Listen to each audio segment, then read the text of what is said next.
Hello everyone. Today I've got 3 more amazing indie horror books for you to read. I've really been on an indie horror book kick lately. I mean, I've always liked it. But lately I've been reading just a ton of them and they've all been so good. You definitely do not want to sleep on these, and I think it's time that they get their due and get put in the spotlight. But before we get started, I want to remind you that I have horror books for sale. They are only $1 each, so there's a link down below for that. If you want to join my Patreon, I got something great coming up this month, and next month especially, you're going to get something very special if you are a Patreon member, so look forward to that. And you can check out the link down below if you want to check out my Patreon page. And also, I got new merch. That's right, if you want to get your Horror is My Happy Place t-shirt, sweatshirt, or coffee mug, there's a link down below where you can pick up any of those 3 items and hopefully you will enjoy them. All right, let's get started. So the first book I want to talk about today is called Paranormal Frontiers. Now, if you like stories, your horror stories set in the old Wild West, and if you like creature features, if you like monsters galore, you are going to love this book as much as I did. It really took me by surprise. I love the whole Wild West vibe. There's a lot of great Western horror going on right now, and I always appreciate a good one. And this one is epic. I'm telling you, it is a banger. This is about different groups of people who are like bounty hunters for the U.S. Marshal Service, except they're not chasing bad guys. They are chasing actual, real monsters. And each chapter we're going to hear from a different group and where they're traveling in these little towns that seem to have some kind of a monster problem, but they're all connected. You're going to see characters showing up in different sections, cross sections and everything. So it's not an anthology or anything. This is a novel just with a lot of separate parts at first. But they're all headed to Sacramento, California because something very evil is about to take place there that they know of, and they're all headed there to do their part in helping to save the world.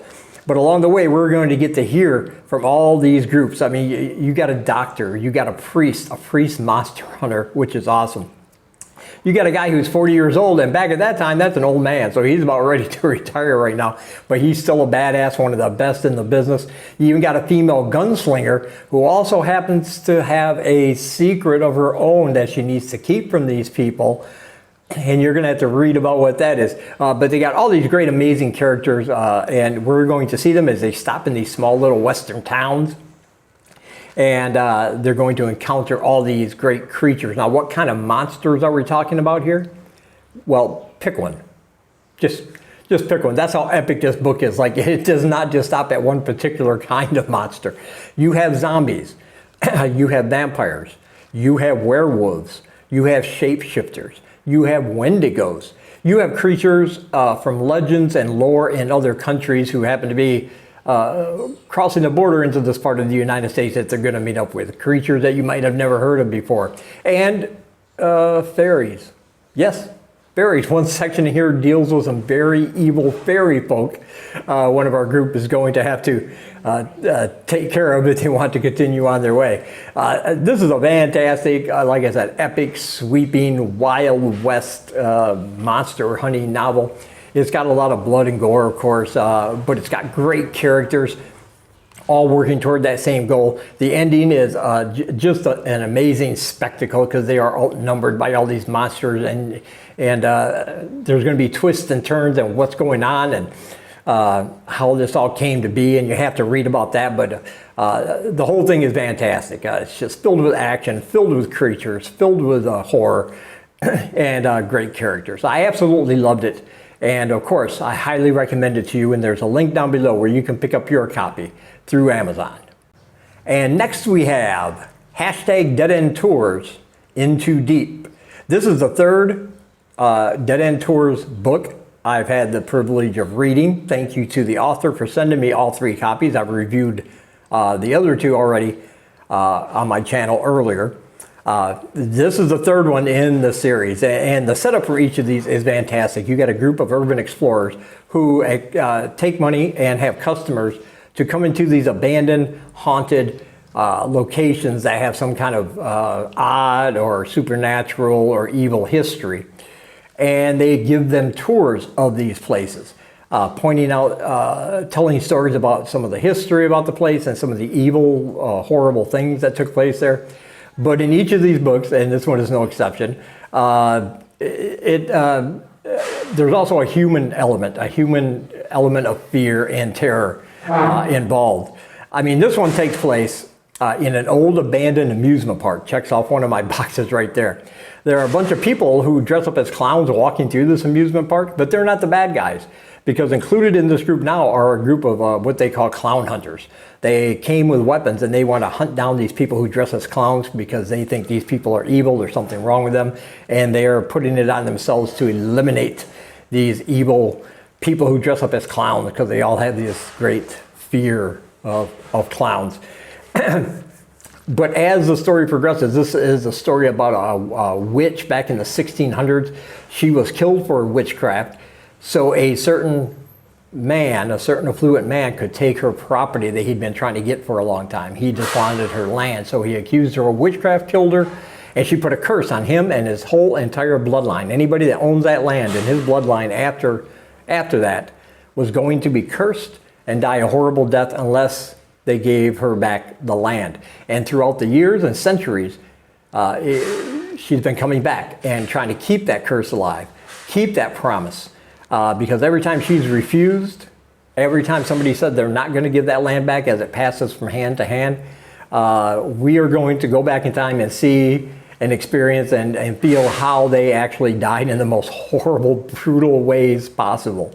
And even though this site is now an amusement park, it still sits on her land. That is her land. And some of the other things that are happening with the bad people in the park, those clown hunters, that's going to be connected also to this witch in a twist that you probably won't see coming in until near the end of the book, but it's great. So all these events are going to be connected, but as these supernatural things that the tour guides tell their customers start actually happening, now you've also got these ramped up, overly aggressive group of guys trying to kill these clowns. And it's just fantastic the way he puts all that together and then connects them all right at the end.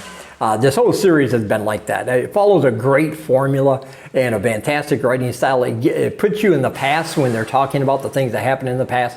Then we come back to the present, and it's all about the terror and the horrors, where the past leaks into the present kind of thing. I absolutely love this series, and this book was no exception. It is coming out on July 2nd. So very, very soon, and there is a pre-order link where you can pick up your copy in the description, and I highly recommend it. And next, for all you body horror fans, Pocket Knife Kitty. This one's coming out on June 27th, just a couple weeks away, so be sure to pre-order your copy. There's a link in the description, of course. And if you like body horror, if you like the goofy and the bloody and the extreme gore of that kind of genre, you are going to love this book as much as I did. And it's basically about a sexually transmitted disease.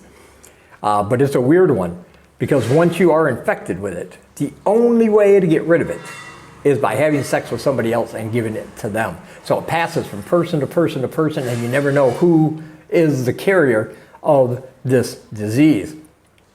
But if you're not aware of that, and you just happen to be carrying it, things are going to start happening to your body. Very gross, disturbing, delightfully disgusting things, as is outlined in this book. Like boils and sores filled with yellow mucousy pus covering your skin. Your hair is going to fall out. Your skin's going to start becoming gray. You're going to be bleeding and experience extreme pain in some of your extremities. Now, the protagonist in this book is a female, so we're going to hear about some of her lady problems, but it's taken like to the most horrifyingly disgusting levels. It's really effective. I'm telling you, you will not forget some of the scenes in this book. But it's all about the body horror. But behind that is a really great story about how it started and the transmission of this thing, and how this woman has to find the man she had the one night stand with. She doesn't know his name, doesn't know where he lives, but she's got to track him down to try to find out how she stops this before she dies.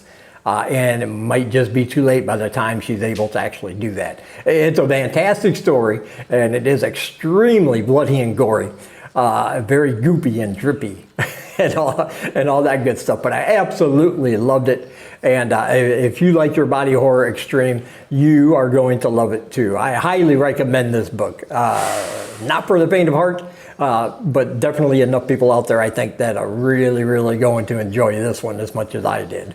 And as I said, there is a link where you can pre-order your copy in the description.